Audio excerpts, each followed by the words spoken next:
¿Es Andrés de Santa Cruz el mejor presidente que tuvo Bolivia? Sin ninguna duda, el más importante, el más trascendente, el que construyó y organizó el país como lo entendemos hoy y el que tuvo algo muy importante, la posibilidad de transmitir un sentido de grandeza a una sociedad que podía comenzar en otro camino y que con la Confederación Perú-Boliviana estableció la posibilidad de convertirse en un gran protagonista en el escenario sudamericano. Usted en un discurso que da en el Alto se compara con el mariscal Andrés de Santa Cruz. ¿Cómo usted, bueno, ya lo ha descrito y cómo lo relacionaría con usted mismo? Tal vez reviviendo el tema de la Confederación durante su mandato, pero aparte de eso, un poco más hacia los valores. Primero, nunca me he comparado con Andrés de Santa Cruz. He Ujú. mencionado que es aquel presidente que me ilumina en sus ideas y al cual yo quisiera seguir. Ok, Una cosa es compararse, porque la comparación es decir, soy como, y eso claro, sería una pretensión excesiva de mi parte. ok, En el contexto de lo que representó Santa Cruz, lo que más me impresiona de él es el criterio de decir, somos parte de una totalidad. Bolivia no es un país aislado en el contexto de América del Sur, sino es parte de una cultura común y en el caso particular de nuestra vinculación con el Perú, sin ninguna duda de eso se trata. claro. Pero lo más significativo en Santa Cruz es su capacidad organizativa, su sentido de honestidad, la transparencia de la administración y la claridad de mandato. Muchísimas gracias. Eh, Usted tiene un libro y también tiene un documental que se llama Presidencia Sitiada. De ahí me gustaría saber, bueno, usted menciona que fue gran seguidor de las ideas del MNR y fue un fan también de la primera presidencia de Gonzalo Sánchez de Lozada y que eso fue en realidad lo que lo impulsó a unirse al movimiento nacionalista revolucionario. ¿Qué parte de la historia y cuál es la relevancia que lo impulsó a unirse al partido? ¿Cuáles también son las acciones y los valores que rescata de ese MNR? Primero, no me uní al MNR.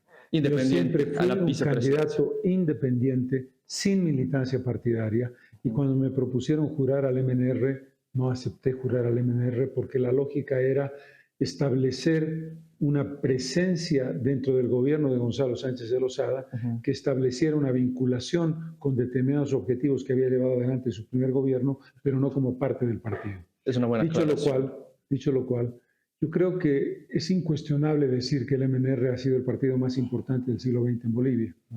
No solamente por el año 52, las medidas de transformación que yo destaco fundamentalmente son el voto universal, el código de la educación que universaliza la educación para el conjunto de los bolivianos, particularmente el mundo indígena que no tenía acceso a la educación antes en el periodo liberal, Ujú. y por supuesto la reforma agraria. Luego, el cuarto gobierno de Paz Extensoro, en realidad, el 21060, que prueba algo muy importante.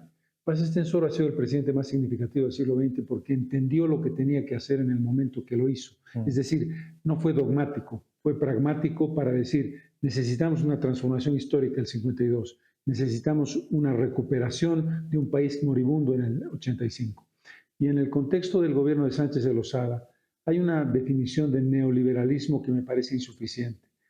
Sánchez de Lozada fue liberal, por ejemplo, en el tema de la capitalización, Sí. pero la participación popular fue la revolución de inclusión más importante del conjunto de las partes de la sociedad a través de esa medida. La Mm. reforma educativa trató de modernizar la educación con una educación intercultural y bilingüe, y la reforma de la ley de reforma agraria, reforma de la reforma, Ujú. tiene que ver con la inclusión del sistema de propiedad colectiva en las áreas de tierras bajas, con la presencia de tierras comunitarias de origen para los indígenas de los llanos.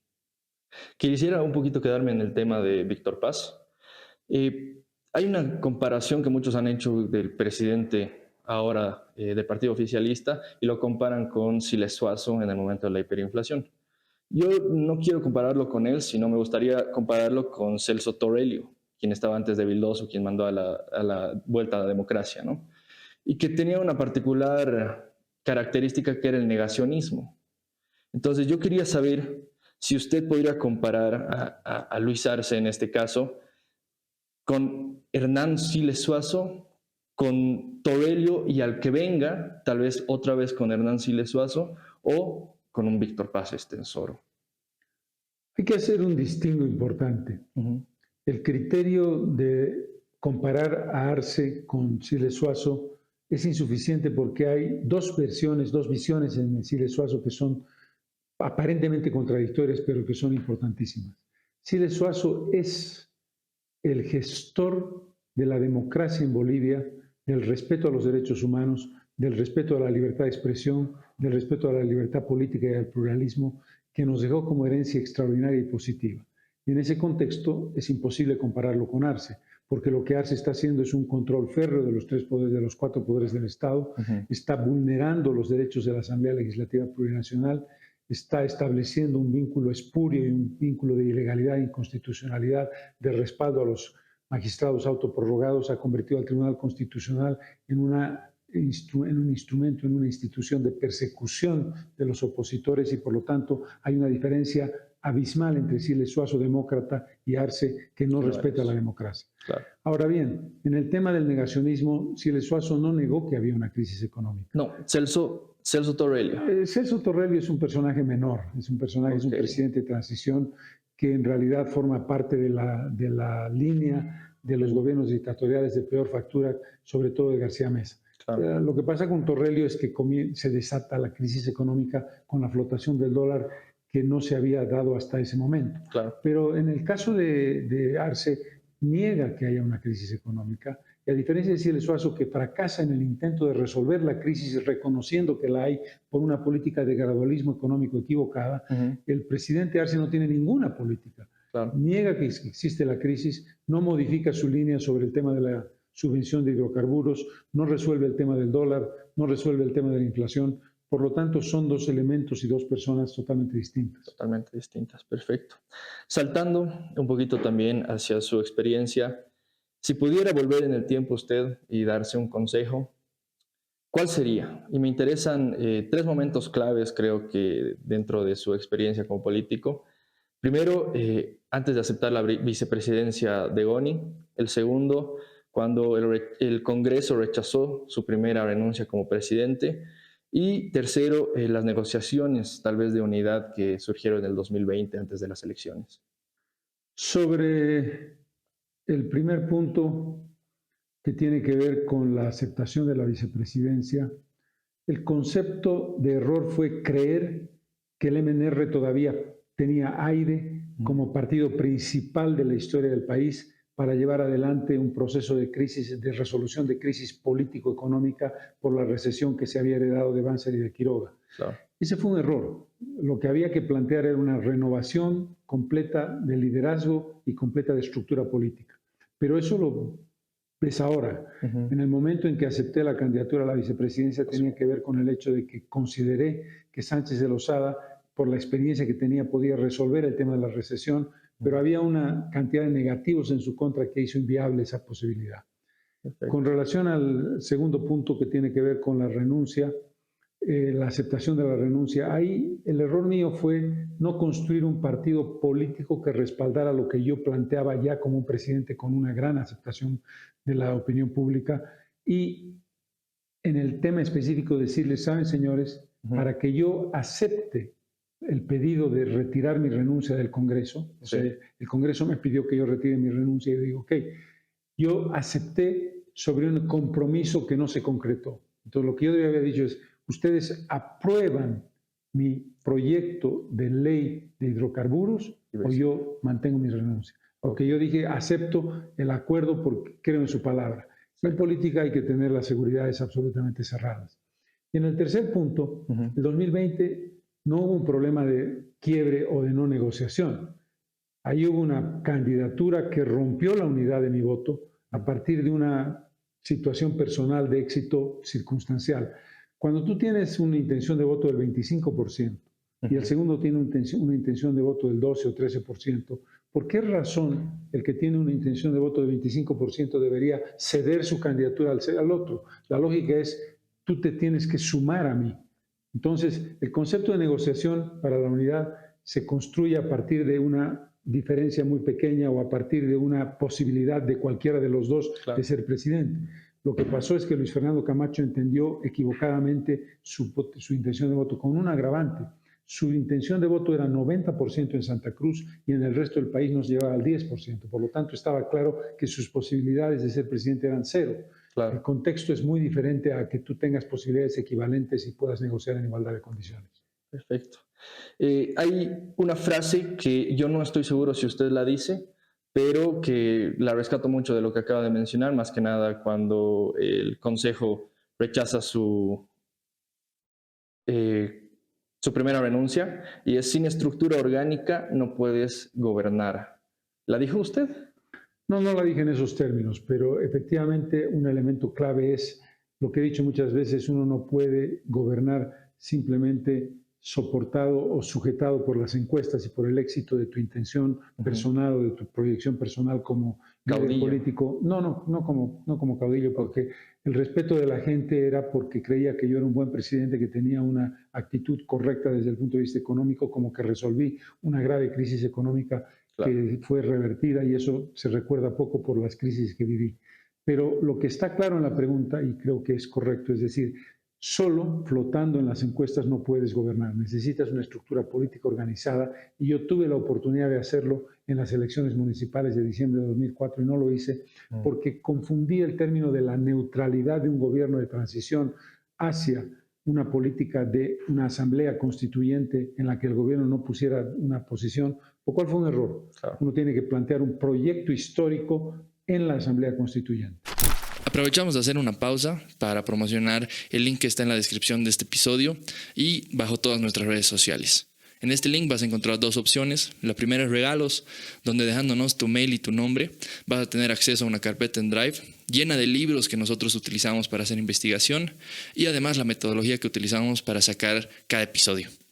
La segunda opción es el grupo de WhatsApp, donde siendo parte vas a gozar de estos regalos, además de exclusivas acerca de temas, invitados y todos nuestros episodios.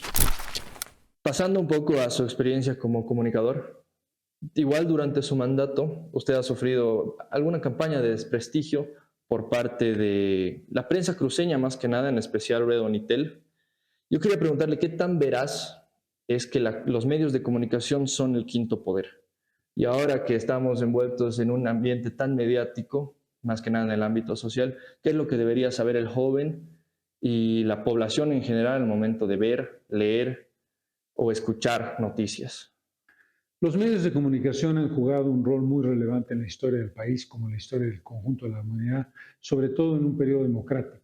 Ujú. Los medios de comunicación pueden actuar con responsabilidad, con seriedad, con un derecho de interpelación al poder, que es parte fundamental de su tarea, pero no sesgando y manipulando. Tú lo has mencionado adecuadamente: hubieron medios que inventaron una frase que fue sacada de contexto de manera grosera sobre mi posición en torno a Santa Cruz. Ujú. Y en esa línea había una conspiración mediático-política que funcionó para crear un mito que hasta ahora sigue funcionando, de decir que yo tengo una posición anticruceña, lo cual es totalmente falso. Pero tu pregunta tiene una connotación mucho más profunda que eso. Ujú. Es decir, ¿cuál es el rol de los medios de comunicación hoy? Y hoy Exactamente. día tenemos un conjunto de medios, los medios tradicionales, los medios, digamos, en el caso nuestro, el Deber, por poner un ejemplo, Los Tiempos, lamentablemente ha desaparecido Página 7, las radios que tienen una importancia significativa, o Unitel, o Red 1, o ATV, pero lo que tenemos de una manera abrumadora son las redes sociales. Exacto. Si yo te pregunto a ti cómo te informas, probablemente me dirás que no te informas directamente leyendo el portal del Deber o el portal de Los Tiempos, sino a través de redes sociales, o a través de comentarios, o a través de TikTok, o a través de Instagram, o a través de Claro. Twitch, Entiendo. perdón, que tiene una connotación muy distinta, porque la capacidad de separar lo correcto de lo incorrecto, lo mentiroso de lo verdadero, las falsas mentiras, las falsas noticias de las mentiras, Ujú. la posverdad de la verdad, es Claro. cada vez más complicada. ¿Cómo convences a un joven, a una joven, que una noticia que le ha llegado, o que una acusación, o que un TikTok de un bailarín tiene más importancia por su frivolidad que una noticia de fondo? Entonces, hay una complejidad mucho más difícil de discernir hoy día que ayer. Claro. Ahí, de cerca, como estábamos hablando hace un momento, que usted dirigía, también dentro de PAT el Pentágono, de Mario Espinosa, ese tipo de programas, creo yo personalmente que fue lo que pavimentó su camino hacia la política. Mi pregunta más va en el sentido de: ¿usted cree que en en este amplio rango de medios de comunicación y, como usted decía, redes sociales, ¿todavía existe demanda para un programa de ese calibre, más que nada en la juventud? Es una muy buena pregunta. Es una pregunta que nos hemos hecho varias veces sobre qué pasaría si yo volviera a la televisión y Ujú, qué pasaría si yo hiciera un programa de cerca de una hora sin interrupción, claro. y una conversación de una hora sobre literatura o sobre política o sobre música o sobre arte o sobre deportes. Tengo dudas porque estamos en un escenario mundial, en un escenario en el que tu mente ha sido organizada para los 5 primeros segundos, para el reel que vas cambiando y te aburre una cosa, o Ujú, para una frase dicha que te parece que es una idea central y que ya con eso te basta. La reflexión, el análisis, la profundidad de discusión. Me temo mucho, muy a pesar mío, que ujú. no sé si tendría éxito. Creo que la gente difícilmente quedaría prendida a una discusión de esa profundidad. Aunque mucha gente me dice, hemos visto los programas de cerca ahora en YouTube, por ejemplo, Se han hecho un poco más virales. o en Ajá. la biblioteca virtual de Carlos Mesa, en la que la gente dice, caramba, qué otro estilo distinto que era y qué forma más clara de poder entender ideas y de poder debatirlas de manera profunda. Pero es una pregunta que no tengo respuesta para darte realmente, si funcionaría o no. El tema de la libre expresión, todavía quedándome un poco en esto de las redes sociales y demás, ¿cree que el Estado meta su mano dentro de los medios de comunicación y no solo en los medios de comunicación tradicionales como la radio, la televisión y el periódico, sino en las redes sociales, guerreros digitales y no solamente el gobierno, sino otros entes tal vez políticos o sociales, están dañando la libertad de expresión que existe aquí en Bolivia y también tal vez en todo el mundo? ¿Qué es? Estamos en un proceso de transición en el que la tecnología va más rápido que la ética, expresada a través de normas o de leyes restrictivas que traten de frenar los excesos, las mentiras, las falsas noticias, la Ujú, manipulación. Y te digo más, si entramos a la inteligencia artificial, en un par de años vamos a tener ya la posibilidad de que esta conversación sea ficticia, o de que parte de lo que estamos hablando, utilizando nuestra voz y nuestra imagen, pueda convertir esta entrevista en otra totalmente distinta, en la que yo diga cosas que no he dicho, pero que aparecen con mi voz transformada. Entonces, en ese contexto, yo creo que el ejemplo que está siguiendo, intentando seguir la Unión Europea, de limitar cierto tipo de acciones y de establecer cierto tipo de demandas, puede lograr parcialmente frenar los excesos. Pero la línea divisoria entre libertad de expresión, irresponsabilidad, ujú. fake news, cómo las controlamos es muy delgada y casi siempre acaba dominando el decir, ok, hay un costo muy alto en lo negativo de las redes sociales manejadas de manera irresponsable, pero es mejor que tener una normativa que a título de frenar los excesos acabe frenando la libertad de expresión. De Claro. alguna manera, es un debate que tendrá que hacerse en términos de conceptualización ética y de viabilidad de que la ley va siempre detrás del avance tecnológico. Cuando terminamos de hacer una ley para las redes sociales o para el Instagram, aparece la inteligencia artificial Ujú, y dentro de 2 años aparecerá otra cosa. Hay claro. que tratar, sin embargo, de que la norma constitucional y la norma legal intente frenar los excesos sin cortar la libertad de expresión. No tengo la respuesta específica de cómo, Claro. pero hay que tratar de hacerlo. Y esta constitución y la norma parece que estarían muy atrasadas en ese ámbito, por lo menos aquí en Bolivia, Sí, en además. el caso de Bolivia no se ha trabajado sobre el tema de redes sociales y sobre estos elementos de los que acabamos de hablar. Ahora sí, pasando un poco más a un poco de coyuntura, me gustaría preguntarle algo. ¿Le gustaría ver a Andrea Barrientos, que yo creo que es la senadora con la que tiene más cercanía como candidata o como futura presidenta? Andrea tiene algo más de 30 años, es una extraordinaria parlamentaria, es una gran senadora y es una gran política. Creo que has mencionado adecuadamente a una de varias personas. Si me permites un paréntesis breve, Por favor. decirte que si de algo me siento orgulloso en Comunidad Ciudadana, como líder de Comunidad Ciudadana, no solamente es Andrea, están otros parlamentarios y otras parlamentarias, la mayoría de ellos jóvenes, que son destacados y que dentro del escenario del reconocimiento, sobre todo de ustedes los jóvenes, Ujú, te diría yo que el 95% o el 90% de esos reconocimientos tienen que ver con parlamentarios de Comunidad Ciudadana. Es decir, estamos abriendo el espacio para nuevas voces, para nuevas ideas, para nuevas propuestas. A mí me gustaría ver a Andrea en un cargo muy importante de representación, no sé si en esta elección, pero sin duda que tiene una carrera con gran futuro. Ahora mencionaba igual al resto de parlamentarios que son parte de Comunidad Ciudadana. Yo he visto que están con muchas dificultades en Parlamento, en la Asamblea. ¿Cuáles son los principales problemas que ahora como oposición están sufriendo? Tal vez le puedo dar unos ejemplos. La influencia en las cámaras que tiene el Ejecutivo, tal vez les han quitado algunas potestades como la capacidad de legislar, no atienden notas para hacer fiscalización en instituciones públicas. Entonces, ¿cuáles son las principales dificultades? Cuando se habla de una acción inconstitucional, cuando se habla de golpe de Estado, se piensa que el golpe de Estado es un conjunto de tanques que entran a Palacio de Gobierno y militares que toman el poder, que cortan la Constitución y que se apropian de la presidencia para gobernar como les da la gana, cerrando todos los demás poderes del Estado. Claro. Esa visión o la visión de que solamente es un golpe de Estado aquel que afecta al presidente o al Poder Ejecutivo es incorrecto.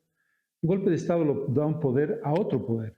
Y lo que estamos viviendo de manera nítida y clara es la interferencia, el control férreo del Poder Ejecutivo a partir de dos poderes, el Poder Electoral, que todavía no está tan claro, pero el Poder Judicial nítidamente. Claro. Lo que tenemos hoy es una doble vulneración. El Tribunal Constitucional y el conjunto de los órganos del Poder Judicial son ilegales e inconstitucionales. Han dado un golpe a la Constitución negándose a irse el 1 de enero del año 2024. ¿Como producto de qué? Como producto de una estrategia de destrucción del proceso electoral judicial. Como no han habido elecciones judiciales que tenían que haber el año 2023, no se puede renovar el Poder Judicial y por eso nosotros nos quedamos. ¿Quién propició la imposibilidad de llevar adelante las elecciones judiciales? El ministro de Justicia, Iván Lima, con la complicidad del presidente Arce, o bajo las órdenes del presidente Arce, y con la complicidad del vicepresidente Choquehuanca. O sea, lo que estamos haciendo ahora, lo que estamos viviendo ahora no es un choque de poderes, es simplemente una injerencia ilegal e inconstitucional que quien debiera defender al Poder Legislativo no defiende. Claro. El vicepresidente del Estado y presidente de la Asamblea Legislativa, David Choquehuanca, es cómplice del Tribunal Constitucional y, por supuesto, cómplice del presidente Arce en el control y neutralización del Poder Legislativo. En los hechos, prácticamente estamos hablando de un golpe de Estado que da el Ejecutivo y el Judicial al Legislativo. Están los magistrados entonces agarrando prácticamente el gobierno de turno. Lo que están haciendo los miembros del Poder Judicial es obedecer las órdenes del Poder Ejecutivo. No es que controlan al Poder Ejecutivo, es el Poder Ejecutivo que ordena al Poder Judicial y le da los instrumentos de ilegalidad que lo permiten para controlar, bloquear, neutralizar y destruir a la Asamblea Legislativa. Y vaya uno a saber cómo pudieran manipular la elección presidencial que tiene que ser, ya lo ha dicho el Tribunal Electoral en la primera vuelta, en la segunda quincena del mes de agosto. Es decir, hay un gran interrogante sobre cómo va a llevarse adelante el proceso electoral en un contexto de un Poder Judicial que puede manipularlo todo. Claro. Usted advierte, ¿no? Usted, si no estoy mal, en una nota de prensa, dice que las judiciales son la prioridad por sobre primarias y deberíamos pasar todo ese proceso electoral al siguiente año. Sin ninguna duda. El tribunal ha dicho, y tiene razón, no puedo administrar dos elecciones distintas en el mismo año. Si tenemos que priorizar, obviamente la prioridad número uno es la elección judicial, que sigue siendo bloqueada por el Poder Judicial actual, que desconoce la última resolución de prolongación de la elección judicial para llevarla de la calificación de la preselección para poderla llevar adelante. Y en el tema de las primarias, yo tengo una posición clara en dos direcciones. Uno, no a las primarias cerradas, es decir, aquellas en las que solo pueden votar los militantes de un partido.